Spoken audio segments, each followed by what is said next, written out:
ನಿಮಗೆ ಆಕ್ಸಿಡೆಂಟ್ ಆಗಿರೋ ವಿಚಾರ ಕೇಳಿ ತುಂಬ ಬೇಜಾರಾಯಿತು. ಇವಾಗ ಹೇಗಿದೆ ನಿಮ್ಮ ಆರೋಗ್ಯ?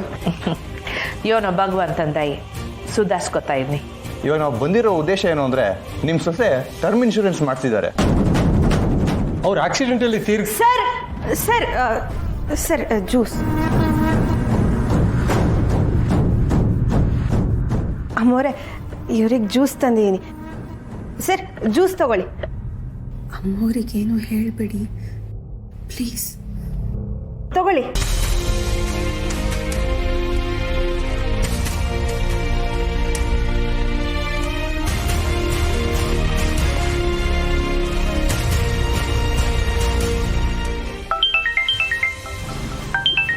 ಸಹನಕ್ಕಯ್ಯಕ್ಕೆ ಕಾಲ್ ಮಾಡ್ತಿದ್ದಾರೆ.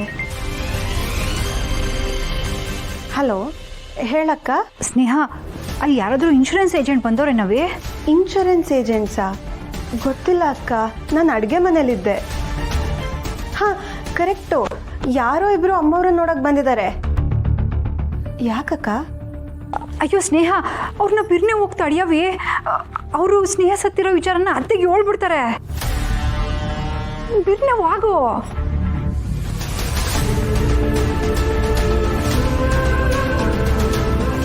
ಅಯ್ಯಯ್ಯ, ಯಾಕವ ಅಂಕು ಕಂಡೆ? ಅದೇ ಅಮ್ಮವ್ರೆ, ಇವರಿಗೆ ಜ್ಯೂಸ್ ಕೊಡೋಣ ಅಂತ. ಆಟೇನ ಈಸಿಯಾ? ಸರಿ ಸರಿ, ಬಂದವ್ರಿಗೆ ಸರ್ಬತ್ ಕೊಡಿ. ಸರ್ ತಗೊಳ್ಳಿ. ಅಮ್ಮೋರಿಗೆ ಸ್ನೇಹಕ್ಕ ಸತ್ತಿರೋ ವಿಚಾರ ಗೊತ್ತಿಲ್ಲ, ದಯವಿಟ್ಟು ಹೇಳಬೇಡಿ ಸರ್.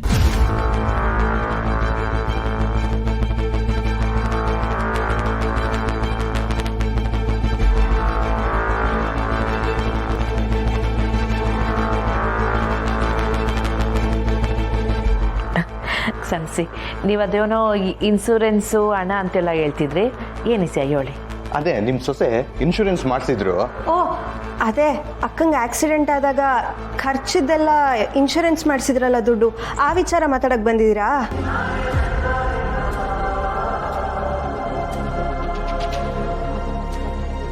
ಅದೇ ಮೋರೆ, ಇನ್ಶೂರೆನ್ಸ್ಗೆ ನಿಮ್ಮ ಸಿಗ್ನೇಚರ್ ಬೇಕಿತ್ತು. ನೀವು ಆಸ್ಪತ್ರೆಯಲ್ಲಿದ್ದಾಗ ಸಹಿ ಮಾಡೋಕ್ಕಾಗಿರ್ಲಿಲ್ವಲ್ಲ, ಅದಕ್ಕೆ ಇವಾಗ ಬಂದಿದ್ದಾರೆ ಅಲ್ವಾ? ಹೌದು ಹೌದು ಹೌದಮ್ಮ. ನನ್ನ ಸೊಸೆಗೆ ಅದ್ಯೋಟ್ ಮುಂದಾಲೋಚನೆ ನೋಡಿ. ಸುಮ್ಕೆ ಖರ್ಚಾಯ್ತದೆ ಅಂತ ಅದ್ಯೋನೋ ಮಾಡಿಸಿಟ್ಟವಳೆ ಹುಚ್ಚುಡುಕಿ.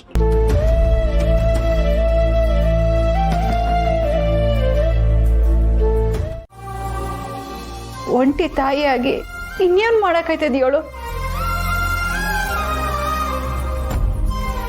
ನೀನು ನನ್ನ ಸಮಾಧಾನಕ್ಕೆ ಯೋನು ಹೇಳಿದ್ರು ನನ್ನ ಆತ್ಮ ನನ್ನ ಕಾಡ್ತಾನೇ ಐತೆ. ಇಷ್ಟಕ್ಕೆಲ್ಲ ಕಾರಣ ನಾನೇ.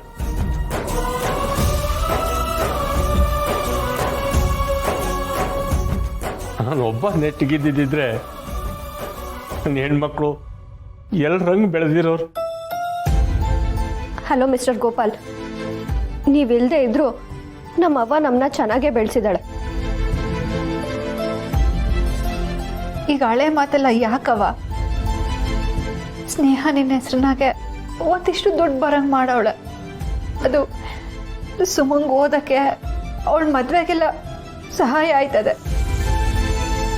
ಇಲ್ಲ ಅಕ್ಕ, ಆ ದುಡ್ಡು ನಂಗೆ ಬೇಡ. ನಾನು ಸ್ನೇಹಕ್ಕನ ಥರನೇ ಸ್ಕಾಲರ್ಶಿಪ್ಪಲ್ಲೇ ಓದಿ ಮುಂದೆ ಬರ್ತೀನಿ. ಆ ದುಡ್ಡು ನಿಂಗೆ ಅವ್ವಂಗೆ ಸಹಾಯ ಆಗಲಿ. ನೀನು ಹೊಸ ಮೆಸ್ ಶುರು ಮಾಡ್ಬೇಕಂತ ಇದೆಯಲ್ಲ, ಅದಕ್ಕೆ ಬಳಸ್ಕೊ. ನಂಗೆ ಬ್ಯಾಡ ಕಣವಿ. ಸ್ನೇಹ ಮಾಡಿರೋದು ಅವಂಗೆ ಅಂತ, ಅದು ಅವಂಗೆ ಸಹಾಯ ಆಗಲಿ.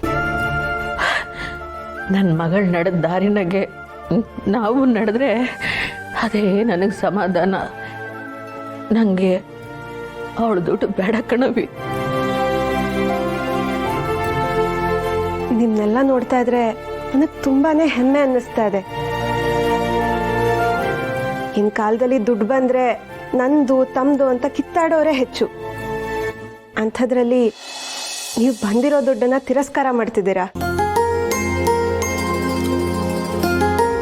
ಅದು ಸ್ನೇಹನ ದುಡ್ಡು. ನನ್ನ ಮಗಳು ಯಾವತ್ತೂ 4 ಜನಕ್ಕೆ ಬೆಳಕಾದವಳು. ಅವಳ ದುಡ್ಡು ನನ್ನ 4 ಜನಕ್ಕೆ ಬೆಳಕಾಗಬೇಕು.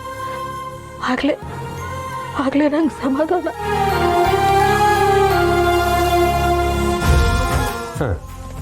ಗಂಡು ಮಕ್ಕಳೇ ಎಲ್ಲ ಸಾಧನೆ ಮಾಡಿಬಿಡ್ತಾರೆ ಅಂತ ಅಂದ್ಕೊಂಡಿದ್ದೆ. ಆದರೆ ನನ್ನ ಮಗಳ ಸ್ನೇಹ ಹೆಣ್ಮಕ್ಳು ಯಾವುದ್ರಲ್ಲೂ ಕಡಿಮೆ ಇಲ್ಲ ಅಂತ ತೋರಿಸ್ಬಿಟ್ರು. ಕುಟುಂಬಿ ಸ್ನೇಹ ಥರನೇ ಒಂದು 4 ಜನ ಹೆಣ್ಮಕ್ಳು ಓದಿ ಮುಂದೆ ಬರೋದಕ್ಕೆ ಈ ಹಣನ ಉಪಯೋಗಿಸ್ಬೋದು. ಏನಂತೀಯಾ?